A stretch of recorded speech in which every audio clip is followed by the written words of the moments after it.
Inilah kisah sengsara Tuhan kita Yesus Kristus menurut Yohanes. Setelah Yesus mengatakan semuanya itu, keluarlah ia dari situ bersama-sama dengan murid-muridnya. Mereka pergi ke seberang sungai Kidron. Di situ ada suatu taman, dan ia masuk ke taman itu bersama-sama dengan murid-muridnya. Yudas yang mengkhianati Yesus tahu juga tempat itu, karena Yesus sering berkumpul di situ dengan murid-muridnya. Maka datanglah Yudas juga ke situ dengan sepasukan prajurit dan penjaga-penjaga bait Allah yang disuruh oleh imam-imam kepala dan orang-orang Farisi, lengkap dengan lentera, suluh, dan senjata. Maka Yesus yang tahu semua yang akan menimpa dirinya, maju ke depan dan berkata kepada mereka, "Siapakah yang kamu cari?" Jawab mereka, Yesus dari Nazaret. Katanya kepada mereka, "Akulah dia." Yudas yang mengkhianati dia berdiri juga di situ bersama-sama mereka. Ketika ia berkata kepada mereka, "Akulah dia," mundurlah mereka dan jatuh ke tanah. Maka ia bertanya pula, "Siapakah yang kamu cari?" Jawab mereka, Yesus dari Nazaret. Jawab Yesus, "Telah kukatakan kepadamu, akulah dia. Jika aku yang kamu cari, biarkanlah mereka ini pergi." Demikian hendaknya supaya genaplah firman yang telah dikatakannya, "Dari mereka yang engkau serahkan kepadaku, tidak seorang pun yang kubiarkan binasa." Lalu Simon Petrus yang membawa pedang mengurus pedang itu, meletakkannya kepada hamba imam besar dan memutuskan telinga kanannya. Nama hamba itu Malkus. Kata Yesus kepada Petrus, "Sarungkan pedangmu itu. Bukankah aku harus minum cawan yang diberikan Bapa kepadaku?" Maka pasukan prajurit serta perwiraannya dan penjaga-penjaga yang disuruh orang Yahudi itu menangkap Yesus dan membelenggu dia. Lalu mereka mulanya mula-mula ke Hanas, karena Hanas adalah mertua Kayafas, yang pada tahun itu menjadi imam besar, dan Kayafaslah yang telah menasihatkan orang-orang Yahudi adalah lebih berguna jika satu orang mati untuk seluruh bangsa. Simon Petrus dan seorang murid lain mengikuti Yesus. Murid itu mengenal imam besar, dan ia masuk bersama-sama dengan Yesus ke halaman istana imam besar. Tetapi Petrus tinggal di luar dekat pintu. Maka murid lain tadi yang mengenal imam besar kembali keluar, bercakap-cakap dengan perempuan penjaga itu, lalu membawa Petrus masuk. Maka kata hamba perempuan penjaga pintu kepada Petrus, Bukankah engkau juga murid orang itu? Jawab Petrus, Bukan. sementara itu hamba-hamba dan penjaga-penjaga bait Allah telah memasang api arang, sebab hawa dingin waktu itu. Dan mereka berdiri berdiam di situ, jika Petrus berdiri berdiam bersama-sama dengan mereka. Maka mulailah imam besar menanyai Yesus tentang murid-muridnya dan tentang ajarannya. Jawab Yesus kepadanya, "Aku berbicara terus terang kepada dunia. Aku selalu mengajar di rumah-rumah ibadat dan di bait Allah, tempat semua orang Yahudi berkumpul. Aku tidak pernah berbicara sembunyi-sembunyi. Mengapakah engkau menanyai aku? Tanyailah mereka yang telah mendengar apa yang kukatakan kepada mereka. Sungguh, mereka tahu apa yang telah kukatakan. Ketika ia mengatakan hal itu, seorang penjaga yang berdiri di situ menampar mukanya sambil berkata, Begitukah jawabmu kepada imam besar? Jawab Yesus kepadanya, Jikalau kataku itu salah, tunjukkanlah salahnya. Tetapi jikalau kataku itu benar, mengapakah engkau menampar aku? Maka Hanas mengirim Yesus terbelenggu kepada Kayafas, imam besar itu. Simon Petrus masih berdiri berdiam. Kata orang-orang itu di situ kepadanya, Bukankah engkau juga seorang muridnya? Petrus menyangkal dengan berkata, Bukan. Kata seorang hamba imam besar, yang juga keluarga dari hamba yang telinganya dipotong Petrus. Bukankah engkau kulihat di taman itu bersama-sama dengan dia? Dan Petrus menyangkal lagi. Dan ketika itu berkokoklah ayat.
Maka mereka membawa Yesus dari Kayafas ke gedung pengadilan.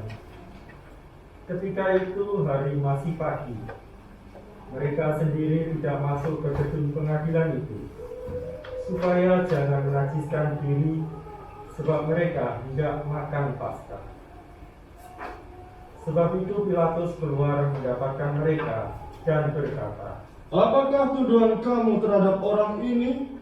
Jawab mereka kepadanya, Jikalau ia bukan seorang penjahat, kami tidak menyerahkannya kepadamu. Kata Pilatus kepada mereka, Ambillah dia dan hakimilah dia menurut hukum Tauratmu. kata orang-orang Yahudi itu, Kami tidak diperbolehkan membunuh seseorang. demikian hendaknya supaya genaplah firman Yesus yang dikatakannya untuk menyatakan bagaimana caranya ia akan mati. Maka kembalilah Pilatus ke dalam gedung pengadilan, lalu memanggil Yesus dan bertanya kepadanya. Engkau inikah raja orang Yahudi? Jawab Yesus, Apakah engkau katakan hal itu dari hatimu sendiri, atau adakah orang lain yang mengatakannya kepadamu tentang aku? kata Pilatus, Apakah aku seorang Yahudi? Bangsamu sendiri dan imam-imam kepala yang telah menyerahkan engkau kepadaku. Apakah yang telah engkau perbuat?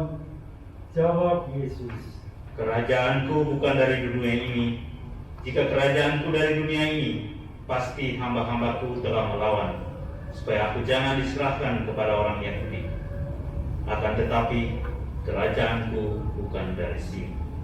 Maka kata Pilatus kepadanya, Jadi engkau adalah raja? jawab Yesus, Engkau mengatakan bahwa aku adalah raja. Untuk itulah aku lahir, dan untuk itulah aku datang ke dalam dunia ini, supaya aku memberi kesaksian tentang kebenaran. Setiap orang yang berasal dari kebenaran mendengarkan suara. kata Pilatus kepadanya. Apakah kebenaran itu? Sesudah mengatakan demikian, Pilatus keluar lagi mendapatkan orang-orang Yahudi dan berkata kepada mereka, Aku tidak mendapati kesalahan apapun padanya, tetapi kamu punya kebiasaan bahwa pada hari Paskah aku membebaskan seorang bagimu. Maukah kamu supaya aku membebaskan raja orang Yahudi ini bagimu? Mereka berteriak, Jangan dia, melainkan Barabas. Barabas adalah seorang penyamun. Lalu Pilatus mengambil Yesus dan menyuruh orang menyesah dia. Prajurit-prajurit menganyam sebuah mahkota dari duri dan menaruhnya di atas kepalanya.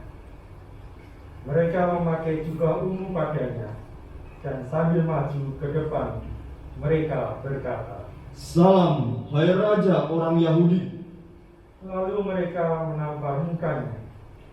Pilatus keluar lagi dan berkata kepada mereka, Lihatlah, aku membawa dia keluar kepada kamu, supaya kamu tahu bahwa aku tidak mendapati kesalahan apapun padanya.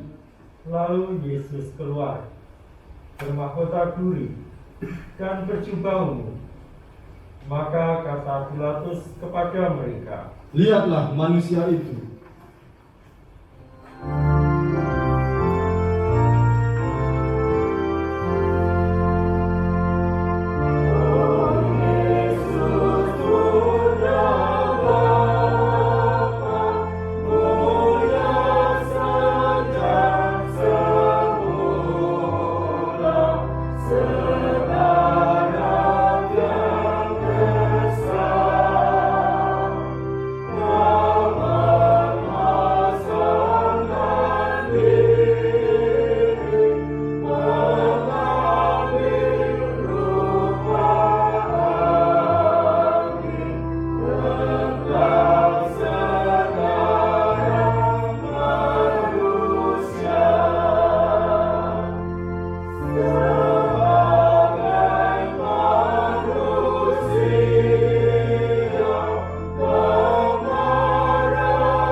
Ketika imam-imam kepala dan penjaga-penjaga itu melihat dia, berteriaklah mereka, Salibkan dia, salibkan dia.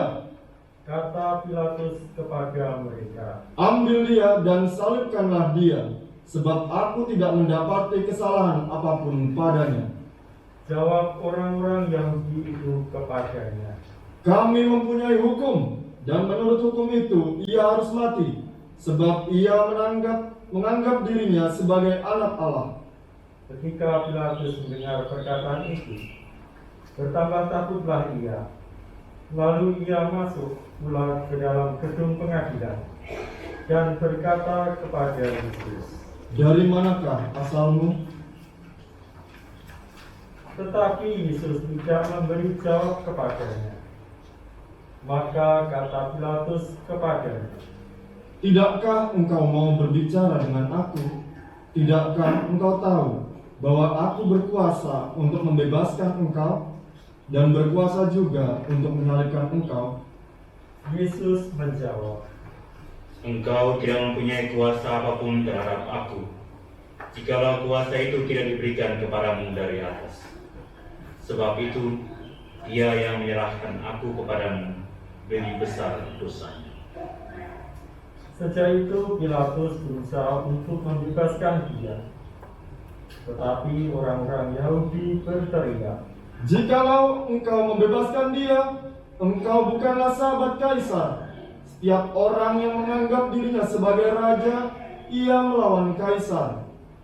Ketika Pilatus mendengar perkataan itu, ia menyuruh membawa Yesus keluar, dan ia duduk di kursi pengadilan di tempat yang bernama Lotos Tropos, dalam bahasa Ibrani Gabata. Hari itu ia hari persiapan Paskah, kira-kira jam 12. Kata Pilatus kepada orang-orang Yahudi itu, "Inilah rajamu." maka berteriaklah mereka, "Enyahkan dia, enyahkan dia, salibkan dia, salibkan dia." Kata Pilatus kepada mereka, "Haruskah aku menyalibkan rajamu?" jawab imam-imam kepala, "Kami tidak mempunyai raja selain Kaisar." Akhirnya Pilatus menyerahkan Yesus kepada mereka untuk disalibkan.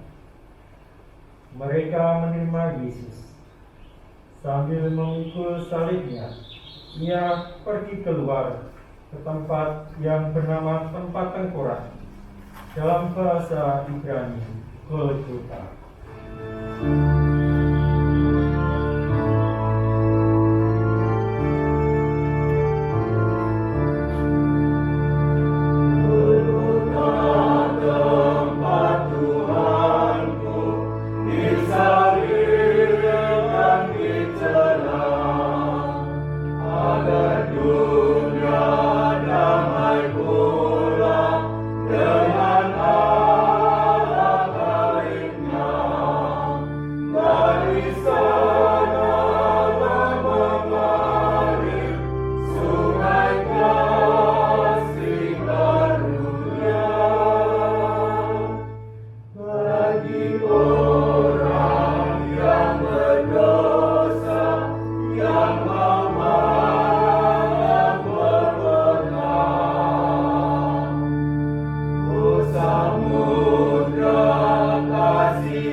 Dan di situ ia menyuruh mereka salibkan, dan bersama-sama dengan dia disalibkan juga dua orang lain, sebelah menyebelah, Yesus di tengah-tengah mereka.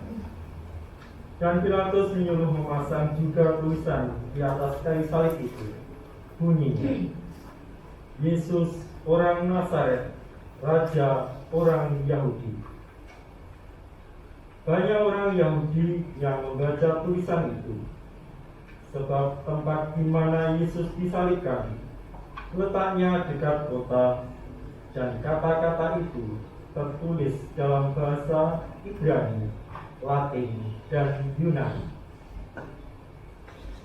Maka kata imam-imam kepala orang Yahudi kepada Pilatus, "Jangan engkau menulis Raja orang Yahudi, tetapi tulislah bahwa ia mengatakan, 'Aku adalah Raja orang Yahudi.'"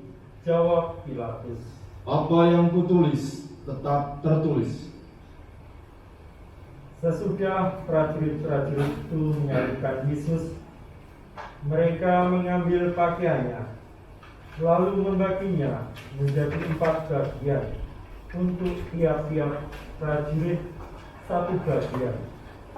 Dan jubahnya juga mereka ambil. Jubah itu tidak berjahit, dari atas ke bawah hanya 1 tenunan saja. Karena itu mereka berkata seorang kepada yang lain, "Janganlah kita membaginya menjadi beberapa potong, tetapi baiklah kita membuang undi untuk menentukan siapa yang mendapatnya." Demikianlah hendaknya supaya genaplah yang ada tertulis dalam kitab suci. Mereka Mereka membagi-bagi pakaianku di antara mereka, dan mereka membuang umbi atas jubahku. Hal itu telah dilakukan prajurit-prajurit itu. Dan dekat salib Yesus berdirilah ibunya dan saudara ibunya, Maria, istri Kleopas, dan Maria Magdalena. Ketika Yesus melihat ibunya dan murid yang dikasihinya di sampingnya, berkatalah ia kepada ibunya, "Ibu, inilah anakmu." Kemudian katanya kepada murid-muridnya, "Inilah ibumu." dan sejak saat itu murid itu menerima dia di dalam rumahnya. Sesudah itu, karena Yesus tahu bahwa segala sesuatu telah selesai, berkatalah ia supaya genaplah yang ada tertulis dalam kitab suci, "Aku haus." di situ ada suatu buli-buli bekas penuh anggur asam. Maka mereka mencucukkan bunga garam yang telah dicelupkan dalam anggur asam pada sebatang hisop, lalu menunjukkannya ke mulut Yesus. Sesudah Yesus meminum anggur asam itu, berkatalah ia, "Sudah selesai." Lalu ia menundukkan kepalanya dan menyerahkan nyawanya.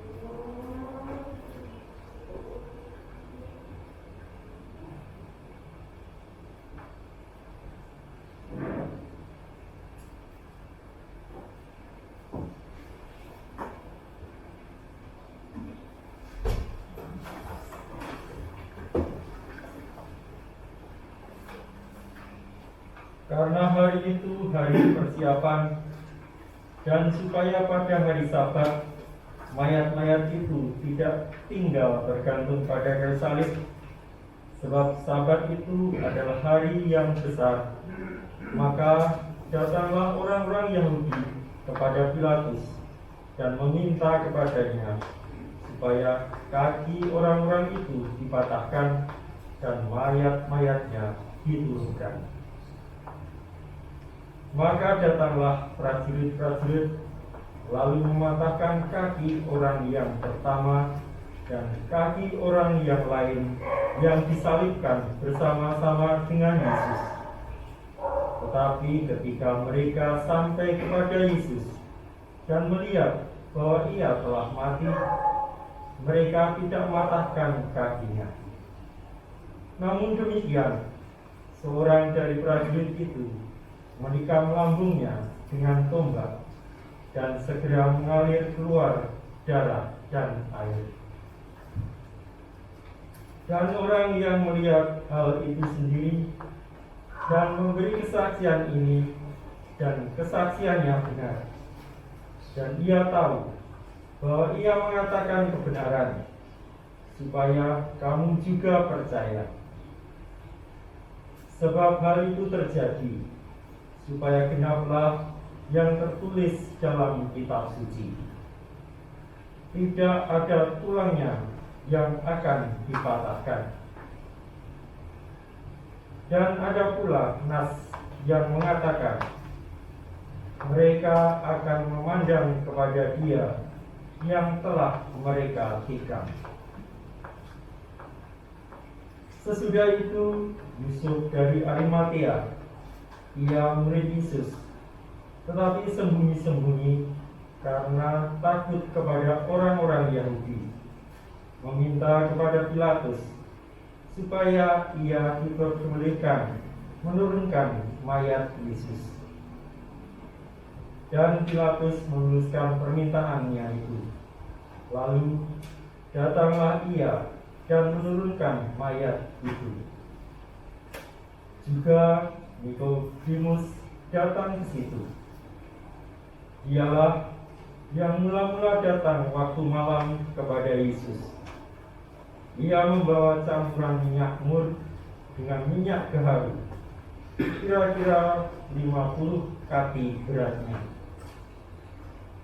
Mereka mengambil mayat Yesus, mengafaninya dengan kain lenan, dan membubuhinya dengan rempah-rempah menurut adat orang Yahudi bila menguburkan mayat. Dekat tempat di mana Yesus disalibkan ada suatu taman, dan dalam taman itu ada suatu kubur baru yang di dalamnya belum pernah dimakamkan seseorang. Karena hari itu hari persiapan orang Yahudi, sedang kubur itu tidak jauh letaknya. Maka mereka meletakkan mayat Yesus ke situ. Demikianlah kisah sengsara Tuhan kita. Terpujilah